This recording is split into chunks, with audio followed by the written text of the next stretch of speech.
Hi ಎಲ್ರಿಗೂ ನಮಸ್ಕಾರ. Welcome back my YouTube channel Krupa Dinachari. ಇವತ್ತು ಆಷಾಢ ಮಾಸದ ಮೊದಲನೇ ಶುಕ್ರವಾರ ಆಗಿರೋದ್ರಿಂದ ನಾನು ನಮ್ಮ ಮನೇಲಿ ಬೇಗ ಎದ್ದು ಪೂಜೆ ಮಾಡಿಕೊಂಡು ದೇವಸ್ಥಾನಕ್ಕೆ ಹೋಗೋಣ ಅಂತ ಹೊರಟಿದ್ದೀನಿ. ನಾನು ಬಂದಿರೋ ದೇವಸ್ಥಾನ ನಮ್ಮ ಏರಿಯಾಗೆ ನಿಯರ್ ಆಗಿರೋವಂಥ ವಿದ್ಯಾರಣ್ಯಪುರದಲ್ಲಿರೋ ದುರ್ಗಾ ಪರಮೇಶ್ವರಿ ದೇವಸ್ಥಾನ. ನಾನು ಬೆಳಿಗ್ಗೆ 9 ಗಂಟೆಗೆ ಬಂದಿದ್ದೀನಿ, ಆದ್ರೂ ಆಲ್ರೆಡಿ ಜನ ನೋಡಿ ಎಷ್ಟು ಜನ ಸೇರಿದ್ದಾರೆ. ನಾವಿಲ್ಲಿಗೆ ಆಷಾಢ ಮಾಸದಲ್ಲಿ ವರ್ಷನೂ ಬರ್ತೀನಿ, ಇದೇ ಥರ ಜನ ಇರ್ತಾರೆ. ಈ ವರ್ಷ ಇನ್ನೂ ತುಂಬ ಜಾಸ್ತಿ ಜನ ಇದ್ದಾರೆ. ಆಷಾಢ ಮಾಸ ಬಂತು ಅಂತಂದರೆ ಎಲ್ಲ ಹೆಣ್ದೇವ್ರ ದೇವಸ್ಥಾನಗಳಲ್ಲೂ ತುಂಬ ಜನ ರಶ್ ಇರ್ತಾರೆ. ನಾವು ಬೇರೆ ಟೈಮಲ್ಲಿ ಮಂಗಳವಾರ ಶುಕ್ರವಾರ ಅಮ್ಮನವ್ರ ದೇವಸ್ಥಾನಕ್ಕೆ ಬಂದಾಗ ಇಷ್ಟೊಂದೆಲ್ಲ ರಶ್ ಇದ್ದಿದ್ದು ನಾವು ನೋಡೇ ಇಲ್ಲ. ವಿದ್ಯಾರಣ್ಯಪುರದಲ್ಲಿರೋ ದುರ್ಗಾ ಪರಮೇಶ್ವರಿ ದೇವಸ್ಥಾನ ಯಲಹಂಕದಿಂದ ಒಂದು 5 ಕಿಲೋಮೀಟರ್ ಆಗುತ್ತೆ. ಅಟ್ಟೂರು ಲೆವೆಟ್ ಬಿಟ್ಟರೆ ನೆಕ್ಸ್ಟ್ ಸ್ಟಾಪೇ ದುರ್ಗಾ ಪರಮೇಶ್ವರಿ ದೇವಸ್ಥಾನ. ಬಸ್ಸಲ್ಲಿ ಬರಬೇಕಾದ್ರೆ ಕಂಡಕ್ಟರ್ ಕೂಡ ಅದೇ ಹೇಳ್ತಾಯಿದ್ರು, ದೇವಸ್ಥಾನ ಸ್ಟಾಪು ಆಲ್ಮೋಸ್ಟ್ ಇರೋದೇ ಇಲ್ಲ, ಇವತ್ತು ಎಷ್ಟು ಜನ ಇದ್ದಾರೆ ನೋಡಿ ಅಂತ. ನಾನು ಬೆಲ್ಲದ ದೀಪ ಹಚ್ಚಬೇಕಾಗಿತ್ತು. ಇಲ್ಲಿ ನೋಡಿ ನಾನು ಬಂದು ಹಚ್ಚಷ್ಟರಲ್ಲಿ ಆಲ್ರೆಡಿ ಬೆಳಿಗ್ಗೆ 6 ಗಂಟೆಯಿಂದನೇ ಎಷ್ಟು ಜನ ದೀಪ ಹಚ್ಚಿದ್ದಾರೆ ಅಂತಂದರೆ ಸಿಕ್ಕಾಬಟ್ಟೆ ಜನ ಬಂದು ಆಲ್ರೆಡಿ ದರ್ಶನ ಮಾಡ್ಕೊಂಡು ಹೋಗಿದ್ದಾರೆ. ಇಲ್ಲಿ ದೀಪ ಹಚ್ಚಿರೋದು ನೋಡಿದ್ರೇ ಗೊತ್ತಾಗ್ತಿದೆ ಬೆಳಗ್ಗೆಯಿಂದ ಎಷ್ಟು ಜನ ಬಂದು ಹೋಗಿರ್ಬೋದು ಅಂತ. ನಿಂಬೆಹಣ್ಣಿನ ದೀಪ, ಬೆಲ್ಲದ ದೀಪ, ಕುಂಬಳಕಾಯಿ ದೀಪ ಯಾವುದೇ ಹಚ್ಚಿದ್ರೂ ರಾಹುಗಾಲದಲ್ಲಿ ಹಚ್ಚಿದ್ರೆ ಒಳ್ಳೆಯದು ಅಂತ ಹೇಳ್ತಾರೆ. ಇವತ್ತು ಶುಕ್ರವಾರ ಆಗಿರೋದ್ರಿಂದ 10:30ಯಿಂದ 12:30ವರೆಗೂ ರಾಹುಗಾಲ ಇತ್ತು. ನಾನು ಕೂಡ ಅಮ್ಮನವ್ರಿಗೆ ಬೆಲ್ಲದ ದೀಪದ ಆರತಿನ ಮಾಡಿದೆ. ಇಲ್ಲಿ ನೋಡಿ ಎಷ್ಟು ದೀಪಗಳನ್ನ ಹಚ್ಚಿದ್ದಾರೆ, ಇನ್ನೂ ಬರ್ತಾನೆ ಇದ್ದಾರೆ ಜನಗಳು. ಸಾಯಂಕಾಲದವರೆಗೂ ಹಚ್ಚುತ್ತಾನೆ ಇರ್ತಾರೆ ಅನಿಸುತ್ತೆ. ಇವಾಗಲೇ ಆಲ್ರೆಡಿ ಎಷ್ಟು ಕ್ರೌಡ್ ಆಗಿದೆ ಅಂತಂದರೆ. ಗೋಪುರದ ಮುಂದೆ ದೀಪ ಹಚ್ಚಕ್ಕೆ ಜಾಗ ಮಾಡಿಕೊಟ್ಟಿದ್ರು ಅಲ್ಲಿ ದೀಪ ಇಡೋಕ್ಕೆ ಜಾಗನೇ ಇಲ್ಲ, ಅಷ್ಟು ದೀಪ ಹಚ್ಚಿಟ್ಟಿದ್ದಾರೆ ಆಲ್ರೆಡಿ. ದೀಪ ಎಲ್ಲ ಹಚ್ಚಿದಾದ್ಮೇಲೆ ನಾವು ದರ್ಶನ ಮಾಡೋದಕ್ಕೆ ಲೈನಲ್ಲಿ ಹೋಗಿ ನಿಂತ್ಕೊಂಡ್ವಿ. ಅಮ್ಮನವ್ರದ್ದು ಗೋಪುರ ನೋಡ್ತಾ ಇದ್ರೇ ಒಂಥರ ಖುಷಿ ಆಗುತ್ತೆ. ಮರಗಳ ಮಧ್ಯದಲ್ಲಿರೋ ಗೋಪುರ ತುಂಬ ಚೆನ್ನಾಗಿ ಕಾಣಿಸುತ್ತೆ. ದೇವಸ್ಥಾನದ ರೋಡಲ್ಲಿ ಸ್ವಲ್ಪ ಹಿಂದೆಯಿಂದ ನಡ್ಕೊಬರ್ಬೇಕಾದ್ರೇ ಗೋಪುರ ಕಾಣಿಸ್ತಾ ಇರುತ್ತೆ. 2 ಮರಗಳ ಮಧ್ಯ ಗೋಪುರ ಎಷ್ಟು ಚೆನ್ನಾಗಿ ಕಾಣಿಸುತ್ತೆ ಅಂದರೆ, ಹತ್ರ ಬಂದಾಗ ಪೂರ್ತಿ ಗೋಪುರ ನೋಡಿದಾಗ ಒಂಥರ ಖುಷಿಯಾಗುತ್ತೆ. ಎಷ್ಟೊಂದು ದೇವಸ್ಥಾನದ ಗೋಪುರಗಳನ್ನ ನೋಡಿರ್ತೀವಿ, ಕಾಳಿಕಾ ದುರ್ಗಾ ಪರಮೇಶ್ವರಿ ಗೋಪುರ ಅಂತೂ ತುಂಬ ಚೆನ್ನಾಗಿ ಕಾಣಿಸುತ್ತೆ.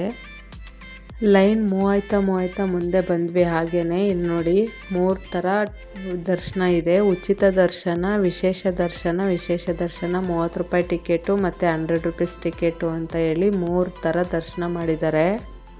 ಮತ್ತು ದೇವಸ್ಥಾನದ ಟೈಮಿಂಗ್ಸ್ ಎಲ್ಲ ಮೆನ್ಷನ್ ಮಾಡಿದ್ದಾರೆ ಇಲ್ಲೇ ನೋಡಿ.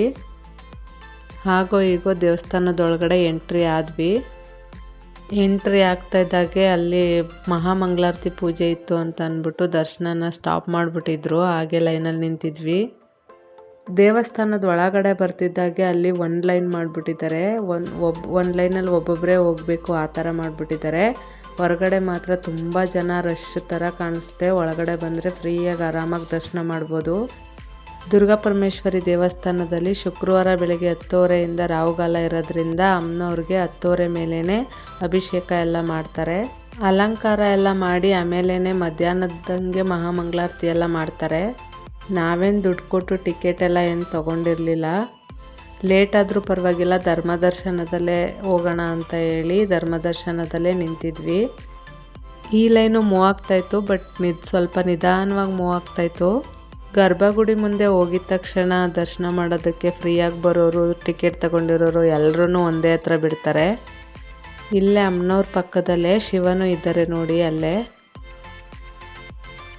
ಗರ್ಭಗುಡಿ ಮುಂದೆ ಬಂದಿದ ತಕ್ಷಣ ಸ್ವಲ್ಪ ಫಾಸ್ಟಾಗಿ ಮೂವ್ ಮಾಡ್ತಾಯಿದ್ರು, ತಳ್ತಾಯಿದ್ರು. ಅಮ್ಮನವ್ರದ್ದು ಫೋಟೋಸು ವಿಡಿಯೋಸ್ ಎಲ್ಲ ತೆಗೆಯೋದಕ್ಕೆ ಇಲ್ಲಿ ಅಲೋ ಇಲ್ಲ, ಹಂಗಾಗಿ ಫೋಟೋಸ್ ವಿಡಿಯೋಸ್ ಯಾವುದು ಮಾಡೋಕ್ಕಾಗಿಲ್ಲ.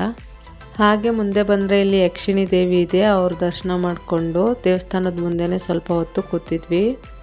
ದೇವಸ್ಥಾನದ ಒಳಭಾಗದಲ್ಲಿ ತುಂಬ ಚಿಕ್ಕ ದೇವ್ರುಗಳೆಲ್ಲ ಐತೆ. ಅದನ್ನು ಇನ್ನೊಂದು ಸಲ ದುರ್ಗಾ ಪರಮೇಶ್ವರಿ ದೇವಸ್ಥಾನಕ್ಕೆ ಬಂದಾಗ ಡೀಟೇಲಾಗಿ ತೋರಿಸ್ತೀನಿ. ಇವತ್ತು ಜನ ತುಂಬ ಇರೋದ್ರಿಂದ, ಆಷಾಢ ಆಗಿರೋದ್ರಿಂದ ಫೋಟೋಸ್ ವಿಡಿಯೋಸ್ ಎಲ್ಲ ತೆಗೆಯೋದಕ್ಕೆ ಬಿಡ್ತಿಲ್ಲ. ಹಾಗೆ ದೇವಸ್ಥಾನದ ಹಿಂದೆ ಬಂದರೆ ಅಲ್ಲಿ ನಾಗರಕಲ್ಲು ಪ್ರತಿಮೆಗಳಿದೆ, ತುಂಬ ನಾಗರಕಲ್ಲುಗಳಿದೆ ಇಲ್ಲಿ. ಇಲ್ಲಿ ಹೋಮದ ಕುಂಡ ಕೂಡ ಇದೆ, ಯಾವಾಗ್ಲೂ ಹೋಮ ನಡೀತಾನೆ ಇರುತ್ತೆ. ನಾನು ಸುಮಾರು ಸಲ ಬಂದಿದ್ದೀನಿ, ಅವಾಗೆಲ್ಲ ಹೋಮ ಮಾಡ್ತಾನೆ ಇರ್ತಾರೆ. ಇವತ್ತು ಯಾರೋ ಹೋಮ ಮಾಡಿಸ್ತಾ ಇದ್ದಾರೆ.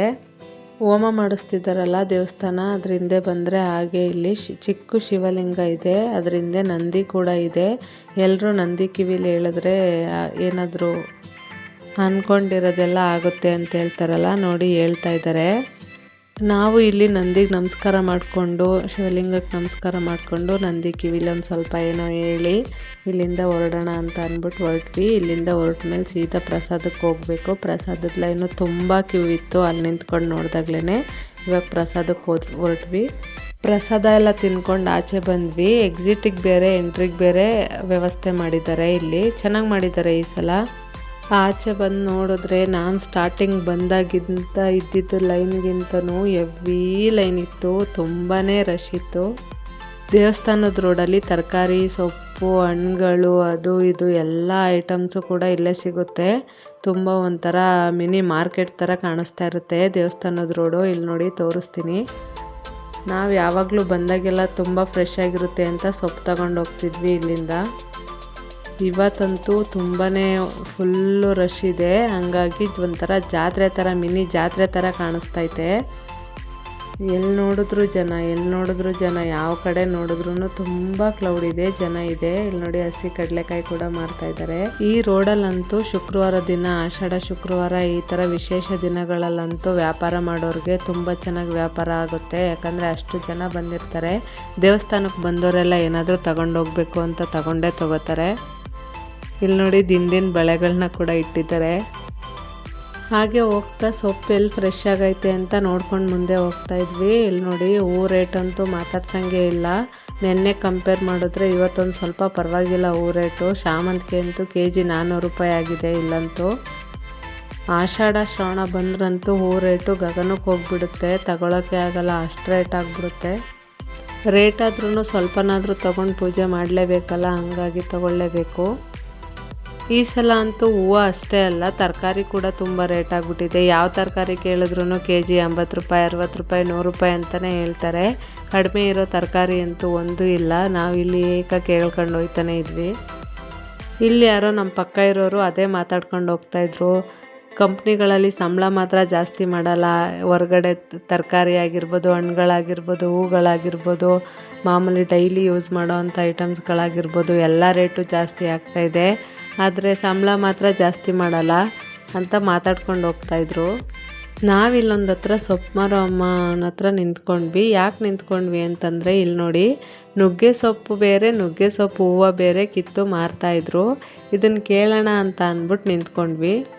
ಬೆಂಗಳೂರಲ್ಲಿ ನುಗ್ಗೆ ಸೊಪ್ಪಿಗೆ ಯಾವ ಥರ ಡಿಮ್ಯಾಂಡ್ ಇದೆ ಅಂತ ಅಂದರೆ, ಊರುಗಳ ಕಡೆ ಹೋದರೆ ಮರನೇ ಮುರ್ಕೊಬಂದ್ರೂ ಯಾರೂ ಕೇಳೋರಿರೋಲ್ಲ, ಅಷ್ಟು ನುಗ್ಗೆ ಸೊಪ್ಪು ಫ್ರೀಯಾಗಿ ಸಿಗುತ್ತೆ. ಇಲ್ಲಿ ಬೆಂಗಳೂರಲ್ಲಿ ನೋಡಿ ನುಗ್ಗೆ ಸೊಪ್ಪು ಬೇರೆ ಹೂವು ಬೇರೆ ಮಾರ್ತಾಯಿದ್ದಾರೆ. ಇಷ್ಟು ಒಂದು 10 ಕಡ್ಡಿ ಇರಬೇಕೇನೋ ಅಷ್ಟೇ, ಅಷ್ಟು ನುಗ್ಗೆ ಸೊಪ್ಪಿಗಲ್ಲ, ಹೂವಕ್ಕೇ 20 ರೂಪಾಯಿ. ಈ ನುಗ್ಗೆ ಸೊಪ್ಪು ಅಂತೂ ಕಟ್ಟು 50 ರೂಪಾಯಿ ಅಂತೆ. ನಾವಿಲ್ಲಿ ಇವ್ರನ್ನ ಕೇಳಿ ವಿಚಾರಿಸ್ತಾ ಇದ್ವಿ. ನಾವು ಮರನೇ ತಗೊಂಡಿದ್ದೀವಿ ಇಷ್ಟು ಸಾವಿರಕ್ಕೆ ಅಂತ, ಅಲ್ಲಿಂದ ಮುರ್ಕೊಬಂದಿದ್ದೀವಿ ಅಂತ ಹೇಳ್ತಾಯಿದ್ರು. ಇಲ್ಲಿ ನೋಡಿ ನುಗ್ಗೆ ಸೊಪ್ಪು ಹೂವನ್ನೇ ಬೇರೆ ಸಪ್ರೇಟಾಗಿ ಬಿಡಿಸಿ ಇಡ್ತಾ ಇದ್ದಾರೆ. ಯಾರೋ ಒಬ್ಬರು ನುಗ್ಗೆ ಸೊಪ್ಪು ಹೂವು ತಗೊಂಡ್ರು. ಅವರಿಗೆ 40 ರೂಪಾಯಿಗೆ ಒಂದು ಇಡಿನೂ ಆಗಲಿಲ್ಲ, ಅಷ್ಟು ನುಗ್ಗೆ ಸೊಪ್ಪು ಹೂವು ಕೊಟ್ಟರು. ಅದಕ್ಕೆ ನಾವು ಕೇಳಿದ್ದಕ್ಕೆ ಇಲ್ಲಿ ನಾವು ತಂದಿರೋ ರೇಟಿಗೆ ಸಿಗಬೇಕಲ್ಲ ಅಕ್ಕ, ಅದಕ್ಕೆ ಹಿಂಗೆ ಮಾಡ್ತಾಯಿದ್ದೀವಿ ಅಂತ ಹೇಳಿದ್ರು. ಬೆಳಿಗ್ಗೆಯಿಂದ ಸಂಜೆವರೆಗೂ ವ್ಯಾಪಾರ ಕೂತ್ಕೋತೀವಿ, ನಮ್ಗೆ 10 ರೂಪಾಯಿನಾದರೂ ಗೀಟ್ಬೇಕಲ್ಲ ಅಂತ ಇವ್ರಿಗೆ ಮಾತಾಡ್ತಾ ಇದ್ದಿದ್ದು. ಹಾಗೆ ನಾವು ಇವ್ರನ್ನ ಮಾತಾಡಿಸ್ತಾ ಇದ್ವಿ. ಅವ್ರು ಹೇಳ್ತಾಯಿದ್ರು, ಜೀವನ ನಡಿಬೇಕಲ್ಲ ಅಕ್ಕ, ನಾವೇ ವ್ಯಾಪಾರ ಮಾಡಿದ್ರೇ ಜೀವನ ನಡೆಯೋದು ನಮ್ಮದು ಅಂತ ಹೇಳಿ ಮಾತಾಡ್ತಾಯಿದ್ರು. ಇಲ್ಲಿ ನೋಡಿ ಅವ್ರ ಗಂಡನ್ನ ಕೂರಿಸಿ ಅವ್ರು ಯಾವ ಥರ ವ್ಯಾಪಾರ ಮಾಡ್ತಾವ್ರೆ ಅಂತ. ಇಲ್ಲಿ ಯಾರೋ ಒಬ್ಬರು ಬಂದು ಕಡಿಮೆ ಮಾಡಿ ಕೊಡಿ ಅಂತ ಕೇಳ್ತಾಯಿದ್ರು. ಅದಕ್ಕೆ ಅವರು ಇಲ್ಲ ಅಕ್ಕ ಆಗಲ್ಲ ಅಷ್ಟೇ ಅಂತ ಹೇಳ್ತಾಯಿದ್ರು. ನಾವು ಹಾಗೆ ನೋಡ್ತಾನೆ ಇದ್ವಿ ಅವ್ರು ಹೆಂಗೆ ವ್ಯಾಪಾರ ಮಾಡ್ತಾರೆ ಅಂತ. ಎಲ್ರಿಗೂ ಅವ್ರವ್ರ ಜೀವನ ನಡೆಸಬೇಕು ಅಂತಂದರೆ ಏನಾದರೂ ಒಂದು ಕೆಲಸ ಅಂತ ಮಾಡಲೇಬೇಕು ಅಲ್ವಾ. ಇದೇನಿದು, ಏನು ಮಾಡ್ತಾರೆ ಅದರಲ್ಲಿ?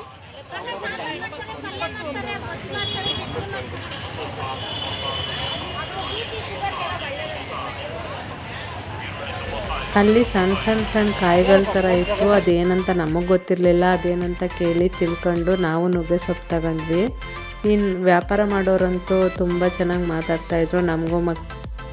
ನಮಗೂ ಮಕ್ಕಳಿದ್ದಾರೆ, ನಾವು ವ್ಯಾಪಾರ ಮಾಡಿದ್ರೇ ಜೀವನ ನಡೆಯೋದು ಅಂತ ಎಲ್ಲ ಹೇಳ್ತಾಯಿದ್ರು ಪಾಪ ಏನೇನೋ. ನೋಡಿ ಇವರಿಗೆಲ್ಲ ಅವ್ರ ಮಾತೇ ಬಂಡವಾಳ, ಅವ್ರು ಮಾತಾಡಿದ್ರೇ ವ್ಯಾಪಾರ ಮಾಡೋಕ್ಕಾಗೋದು ಅಲ್ವಾ. ಸೀಸನ್ ಇದ್ದರೆ, ಹಬ್ಬ ಇದ್ದರೆ ಇವರೆಲ್ಲ ದಿನಕ್ಕೆ 1,000ವರೆಗೂ ಸಂಪಾದನೆ ಮಾಡ್ತಾರಂತೆ. ಇಲ್ಲೆಲ್ಲ ಸುತ್ತಾಡಿಕೊಂಡು ಮನೆಗೆ ಹೊರಡೋ ಅಂಥ ಟೈಮ್ ಆಯಿತು, ಹೊರಡ್ತಾ ಇದ್ದೀವಿ. ಆಷಾಢ ಶುಕ್ರವಾರದ ಮೊದಲನೇ ದಿನ ನನ್ನ ದಿನ ಈ ರೀತಿ ಇತ್ತು. ನಿಮ್ಮ ದಿನನೂ ಚೆನ್ನಾಗಿತ್ತು ಅನ್ಕೋತೀನಿ. ಈ ವಿಡಿಯೋ ಇಷ್ಟ ಆಗಿದ್ರೆ ಲೈಕ್ ಮಾಡಿ, ಶೇರ್ ಮಾಡಿ, ಕಮೆಂಟ್ ಮಾಡಿ. ಸರ್ವಂ ಶಿವಮಯಂ.